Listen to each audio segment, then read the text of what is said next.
బిర్జూ మహారాజ్గా పిలువబడే బిర్జూ మోహన్ నాథ్ మిశ్రా ఫిబ్రవరి 4, 1938 భారతీయ కథక్ నాట్య కళాకారుడు. ఇతడు లక్నో కాల్కా, బిందాదిన్ ఘరానాకు చెందినవాడు. బిర్జూ కథక్ కళాకారుల కుటుంబంలో పుట్టాడు. ఈయన తండ్రి అచ్చన్ మహారాజ్, మేనమామలు శంభూ మహారాజ్, లచ్చూ మహారాజ్లు పేరొందిన కథక్ కళాకారులు. చిన్నతనం నుండి నాట్యంపైనే మక్కువ ఉన్న బిర్జూ హిందుస్థానీ గాత్రంలో కూడా ఆరితేరినవాడు. కథక్ నాట్యానికి మంచి పేరు ప్రతిష్టలు తెచ్చాడు. ఇతడు దేశవిదేశాల్లో వేలాది నాట్య ప్రదర్శనలనిచ్చి ఎందరో విద్యార్థులను నాట్య కళాకారులుగా తీర్చిదిద్దాడు. బాల్యం. తండ్రి అచ్చన్ మహారాజ్ రాయఘర్ ఆస్థాన నర్తకుడు.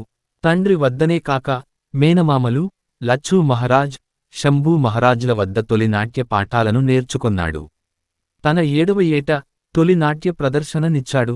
నాట్య ప్రస్థానం. బిర్జూ మహారాజ్ తన 13వ ఏటి నుండే న్యూఢిల్లీలోని సంగీత భారతిలో నాట్యాచార్యుడిగా పనిచేయడం ప్రారంభించాడు. తరువాత భారతీయ కళాకేంద్ర, సంగీత నాటక అకాడమీలో ప్రధాన నాట్యాచార్యుడిగా ఉండి 1998లో పదవీ విరమణ చేశాడు. బిర్జూ మహారాజ్ సత్యజిత్ రే సినిమా షత్రంజ్ కే ఖిలాడీలో సంగీతం సమకూర్చి పాడాడు. దేవ్దాస్ 2002 సినిమాలో కాహె మోహే అనే పాటకు నాట్యం చేశాడు. అవార్డులు, గౌరవ పురస్కారాలు. Padma Vibhushan 1996, Sangeet Natak Akademi award, Kalidas Samman, doctorate degree, Benares Hindu విశ్వవిద్యాలయం నుండి, లతా మంగేష్కర్ పురస్కార్ 2002. సినిమాలు. దేవ్దాస్ 2002, గదర్ 2001, దిల్ తో పాగల్ హై, షత్రంజ్ కే ఖిలాడి. మరణం.